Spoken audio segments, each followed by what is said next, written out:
आपकी लाइफ है, आप जिम्मेवार हो, कोई और जिम्मेवार नहीं है। कल को आप गरीब रह गए, किसी को फर्क नहीं पड़ेगा, मैं आपको बता देता हूं। कल आप सफल नहीं हुए, किसी को फर्क नहीं पड़ेगा, मैं आपको बता दूं। सिर्फ और सिर्फ एक इंसान को पड़ेगा जिसको शीशे में देखने जाओगे, वो हो गया आप। तुम गरीब रह गए, तुम्हारी किस्त बाउंस हो रही है, बच्चों की फीस टाइम पे नहीं जा रही, बच्चे एवरेज स्कूल में पढ़ रहे हैं, किसी को घंटा फर्क नहीं पड़ेगा, सिर्फ तुमको फर्क पड़ेगा। दोस्त, अपना समय बर्बाद मत करना। इस समय ने अच्छों को बर्बाद कर दिया है। समय है, बदल जाओ। खुद से बदल गए, अच्छा लगेगा। समय ने बदला, बहुत तकलीफ हो गया। तपना तो पड़ेगा। वो एक मूर्तिकार को किसी ने मूर्ति बनाने का ऑर्डर दिया, तो मूर्तिकार क्या था, वो जंगल में जाके 2 पत्थर लेके आया बड़े बड़े। उसने कहा इससे मूर्ति बनाऊंगा। बड़ी पुरानी कहानी है। मूर्ति बनाते बनाते जैसे उसने छेनी हथौड़े का वार किया तो पत्थर में से आवाज आई, मुझे छोड़ दो। तो मूर्तिकार ने उस पत्थर को छोड़ दिया, क्योंकि उसको दर्द हो रही थी छेनी और हथौड़ी के चोट से। उसने दूसरा पत्थर उठाया और उस पर छेनी हथौड़े का वार किया। वार करते करते उसने बोला, इज इट पेनिंग? उसने बोला, yes it's paining, but you carry on. और वो बनाता रहा बनाता रहा बनाता रहा, और दूसरा पत्थर मूर्त में कन्वर्ट हो गया।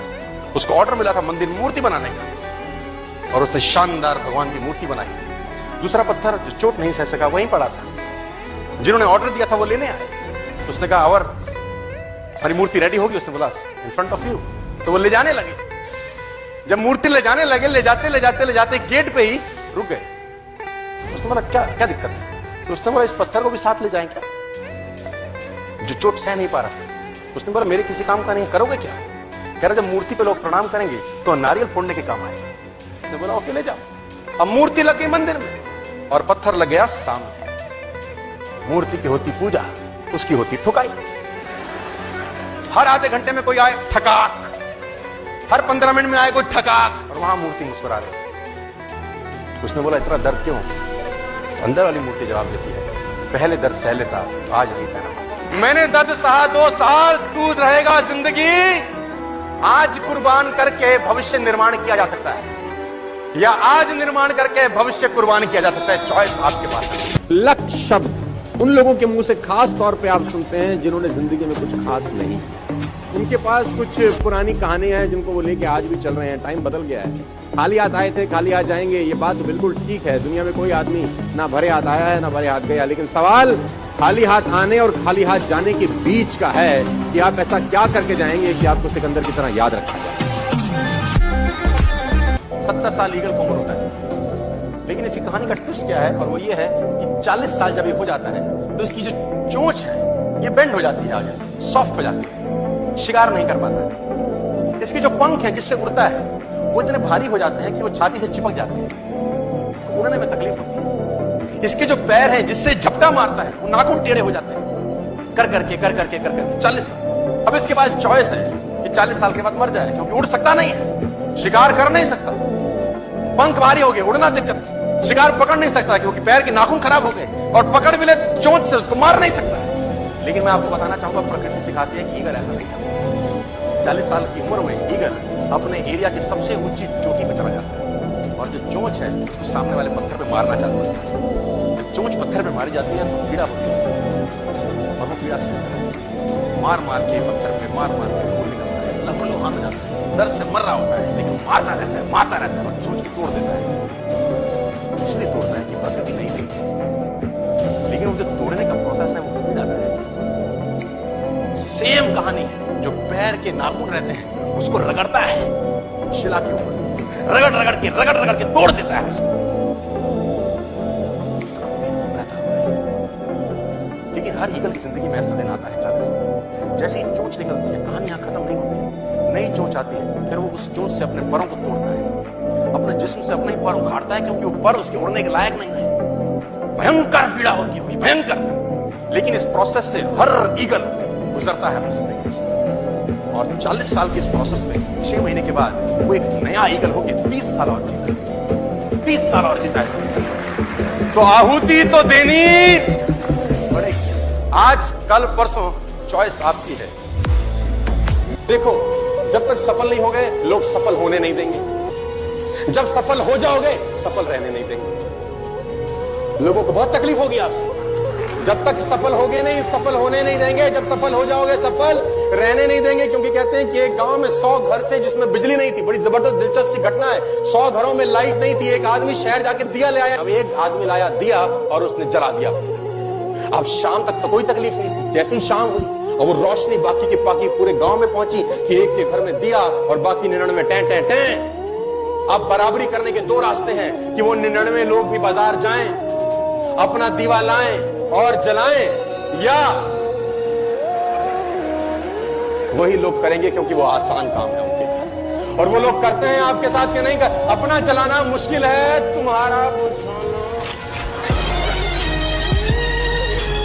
आपकी कमाई आपकी औकात से ऊपर कभी नहीं आती। जिंदगी में अगर आप अपनी कमाई बढ़ाना चाहते हैं तो कमाई बढ़ाने के पीछे कभी मत भागना, कभी नहीं करना। आप अपनी वैल्यू बढ़ाने के पीछे भागना, कमाई आपको फॉलो करनी है। मेरा एक मित्र था जो किसी ऑफिस में नौकरी करता था और उसने मुझे एक दिन आके बोला कि जिंदगी बहुत परेशान है, बहुत तकलीफ में हूं, कैसे गुजारा चलेगा। 20,000 रुपए मिलते हैं खाली नौकरी के अंदर, कंपनी मुझे सिर्फ 20,000 रुपए देती है, तो मेरा गुजारा कैसे चलेगा, कंपनी बहुत खराब है। तो मैंने उसको बोला तो इनकम्प्लीट बात मत बता, मुझे कंप्लीट बात बता। तो बोला कंप्लीट बात ही तो है कि कंपनी 20,000 रुपए देती है, तो गुजारा कैसे चलेगा। मैंने कहा नहीं, कंप्लीट बात ये है कि कंपनी 20,000 देती है, ये कंप्लीट बात नहीं है। कंपनी तुझको 20,000 देती है, ये कंप्लीट बात है। तो बोला बात तो एक ही है। तो मैंने कहा तेरी ही कंपनी में किसी को उसी 8 घंटे की नौकरी के 2 लाख मिलते हैं कि नहीं। बोला हाँ। तेरी कंपनी में उसी 8 घंटे में किसी को 5 लाख का सैलरी मिलता है। बोला हाँ। तो मैंने कहा कंपनी 20,000 कहां दे रही है। कंपनी तो तुझको 20,000 दे रही है। कंपनी तो 5 लाख भी दे रही है, कंपनी 10 लाख भी दे रही है। कंपनी तुझको 20,000 इसलिए दे रही है क्योंकि तू 20,000 की वैल्यू का है, और उसको 10 लाख इसलिए दे रही है क्योंकि वो 10 लाख की वैल्यू का है। तो उसने बोला कमाई कैसे बढ़ेगी। तो मैंने बोला वैल्यू बढ़ा।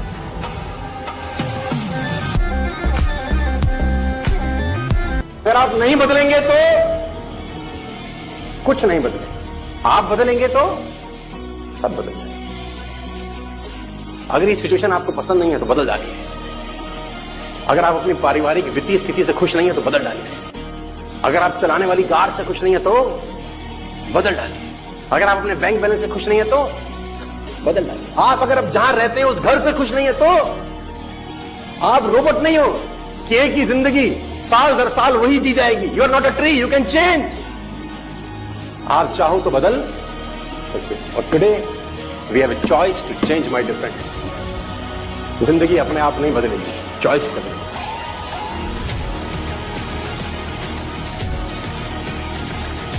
लेकिन जॉब लिविंग तो दे सकती है, लाइफ नहीं देती है। जॉब से आप अपने बिलों का भुगतान तो कर सकते हैं, लेकिन एक्स्ट्रा मॉडर्न लाइफ जिसको आप बोलते हैं ना, वो नहीं कर सकते। लेकिन अगर जॉब ना करें और बिजनेस करें, फॉर एन एग्जांपल, तो बहुत तकलीफ है।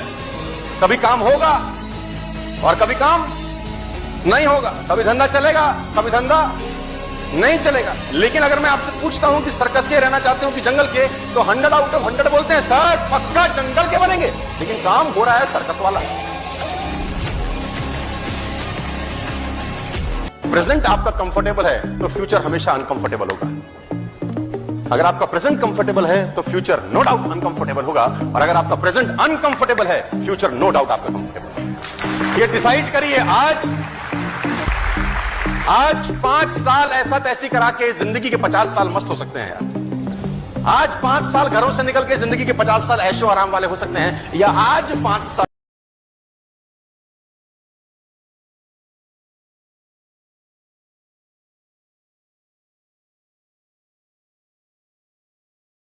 मैं बताता हूं राहुल जी, 5 दोस्त बैठे हैं शाम को 6 बजे, चिकन तू ले आ, दारू मैं लाऊंगा आज पिक्चर तू दिखा, कल मैंने दिखाई थी। अबे कल भी तो मैंने पिलाई, आज तू पिला। क्या आपने देखा मिडिल क्लास फैमिली के 5 लड़के किसी होटल के कैफे डे में बात कर रहे हैं कि तू मर्सिडीज कैसे खरीद सकता है, या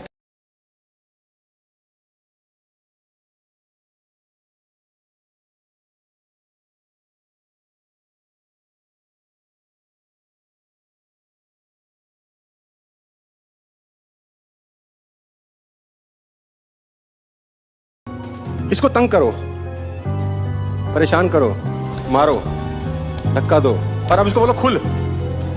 कैसे खुली है? झाग बन के खत्म। इसको करो, तंग करो इसको।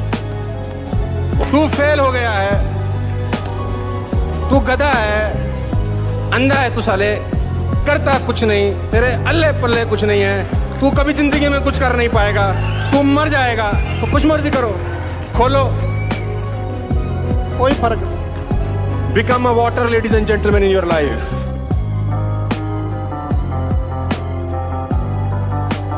1964 से पहले ये बात जन जागरण में जाहिर थी। ये एक आदमी प्रैक्टिकली शारीरिक इतना ताकतवर नहीं है कि वो 1 मील को 4 मिनट से कम में कन्वर्ट। 1954 से पहले हजारों लोग भागे, नहीं कर सका कोई 4 मिनट 10 सेकंड लेता था, कोई 4 मिनट 15 सेकंड लेता था, कोई 4 मिनट 30 सेकंड लेता था। 1954 में साला रॉजर बैनिस्टर निकल के आया और 3 मिनट 59 सेकंड में और 6 मिली सेकंड में उसने 1 मील की यात्रा कंप्लीट करी। उसको बिलीव था कि मैं कर दूंगा, बाकी लोगों को लगता था नहीं हो सकता। मजे की बात तो यह है कि 1964 में जब रॉजर बैनिस्टर ने किया, उससे पहले किसी ने नहीं किया। लेकिन आज जब मैं आपसे बात कर रहा हूं, मेरे जानकारी के मुताबिक 5 लाख से ज्यादा लोग ऐसे होंगे जो 1 मील की यात्रा 4 मिनट से पहले कंप्लीट कर चुके होंगे, इवन स्कूल गोइंग किड्स। क्योंकि 1964 से पहले जब लोग ट्रैक पे दौड़ते थे तो उनके दिमाग में रहता था आज तक नहीं हुआ, आज भी नहीं होगा। 1964 के बाद जब जो ट्रैक पे दौड़े तो लोगों को लगा था साला रॉजर बैनिस्टर कर सकता है तो मैं भी कर सकता हूं। बिलीफ सिस्टम, और उस बिलीफ सिस्टम के हिसाब से वो एक्ट करते हैं और बिलीफ सिस्टम से एटीट्यूड पैदा हुआ और खेल चेंज हो गया। मैं बार बार उदाहरण देता हूं सर, 2011 से पहले किसी ने वनडे में डबल सेंचुरी नहीं लगाया था। सचिन तेंदुलकर केम और साउथ अफ्रीका के अगेंस्ट उसने 200 किया। हेलो, याद है? उससे पहले साला कोई 200 करता था?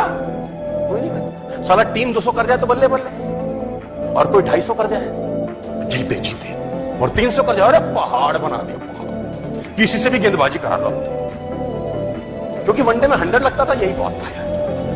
और 2011 में सचिन तेंदुलकर ने जब डबल सेंचुरी बनाया तो मैं आपकी जानकारी के लिए बता दूं 2962 वनडे हो चुके थे उससे पहले, क्योंकि बिलीफ ही नहीं था ना कि कोई वनडे में 200 मार सकता है। और ये 5 फुट 5 इंच का आदमी 200 मार गया। क्या जानते हैं चेंज हुआ 2011 के बाद? Belief system. और उस बिलीफ सिस्टम से एक्टिविटी चेंज हुई, एटीट्यूड बदल गया लीडर्स का, और उन प्लेयर्स का एटीट्यूड बदल गया। और उसके बाद सिर्फ 180 वनडे के गैप में सहवाग ने उसको ब्रेक कर दिया। सहवाग ने दोहरा शतक मारा, रोहित शर्मा 3 बार मारा, मार्टिन गुप्टिल मारा, क्रिस गेल मारा। दोहरे शतक की लाइन लगी 2011 के बाद, क्योंकि 2011 के बाद जब बल्लेबाज क्रीज पे उतरता, उसकी खोपड़ी में तेंदुलकर का दोहरा शतक था, उसको लगता था साला ये मार सकता तो अपन भी मार सकते हैं। पानी का जहाज हमेशा सुरक्षित बंदरगाह पे होता है, लेकिन वहां रहने के लिए बना नहीं है यार। रहने के लिए कहां बना है? समुद्र के अंदर जाए, तूफानों से लड़े, लहरों से लड़े, अटखेलियां खेले, जहां जाना है जाए, लौटे लौटे, ना लौटे ना लौटे, लेकिन एटलीस्ट जिसके लिए बना है उसके लिए तो जाए कंफर्टेबल। लेकिन कहां है? बंदरगाह पे।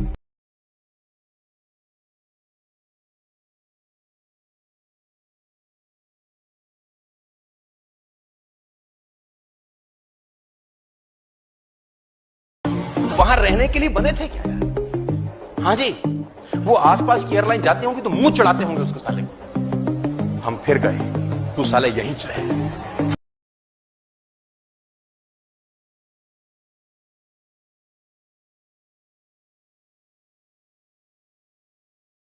तो सब लोगों के वहां लाइट नहीं था, तो बड़ा इशू ये था कि लाइट नहीं है किसी को, तो किसी को इशू नहीं था। और सब लोग मस्त रहते थे, ना पैर टकराता था अंधेरे में कहीं, सीधा सीधा घर में चलते थे, रात को पहुंच जाते थे, बिस्तर पे सो जाते थे, सब कर लेते थे अपने आप। मतलब उसको ना भगवान से दिक्कत था कि लाइट नहीं है, ना गवर्नमेंट से दिक्कत था, कोई इशू नहीं था, मस्त थे। अब हुआ क्या, उन 100 मकानों में से कोई एक कलाकार कहीं से जाके लालटेन ले आया, गया होगा दिल्ली विल्ली, ले आया होगा एक लालटेन। अब वो बाकी के 99 लोगों ने देखा उत्तरी रोशनी, अब इनके पेट में स्टमक पेन, दर्द हुआ। अब दर्द होगा तो डॉक्टर के पास जाएंगे। दर्द निवारण का 2 तरीका है। पहला, ये 99 लोग दिल्ली जाएं, अपने लालटेन लाएं, बात बराबर, टेंशन खत्म। या आसान काम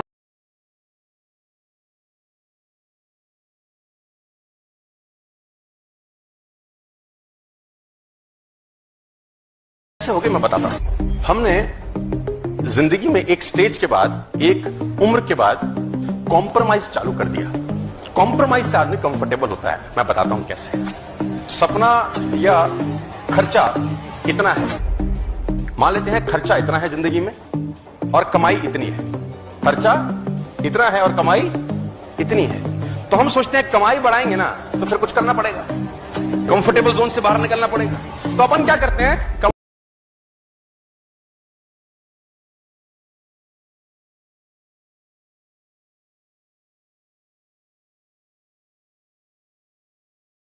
है। मेरी कहानी कुछ और है, मैं कुछ क्या कह रहा हूं, मैं कह रहा हूं खर्चे वाला जो सर्कल है ना, अपने को छेड़ने का जरूरत नहीं है यार, इसको तो बढ़ाने का जरूरत है। मैं बोलता हूं जो इनकम वाला सर्कल है ना, इस पे काम करने का जरूरत है, और इस पे काम करते करते करते करते करते करते इतना बड़ा ले जाएं कि एक्सपेंसिव का सर्कल सारा उसमें समा जाए पूरा का पूरा। उसका एक जिम है, तो मैंने उससे पूछा तेरा जिम कैसे चल रहा है? बोला शानदार। मैंने पूछा कैसे? उसने बोला बहुत पागल है। कितना फीस लेते हो? तो बोला 3000 रुपए का मंथली सब्सक्रिप्शन है हमारा। तो मैंने कहा 3000 का मंथली सब्सक्रिप्शन, वेरी गुड। तो बोला लेकिन अगर कोई 1 साल का लेना चाहे तो हम 12000 में देते। तो मैंने कहा तेरा गणित फेल है, तो फेल हो जाएगा। 1 साल का 3000 के हिसाब से तो 36000 रुपए होता है। कोई भी चौथी क्लास का लड़का तुझको बता देगा। 1 साल के 12000, 1 महीने के 3000, क्यों? बोले आता कहां है पूरे साल? मैंने बोला मतलब? बोला 4 दिन बाद तो वेइंग मशीन पे खड़ा होकर वजन नाप रहा होता है, और 6ठे दिन बाइसेप देखता है, 8वें दिन हमसे पूछता है कुछ गया? 12 दिन आता है, 14वें दिन आता है नहीं। उसको लगता है कि उसने 12000 साल के दिए हैं, लेकिन हमको पता है हमने उस लल्लू से 15 दिन के लिए।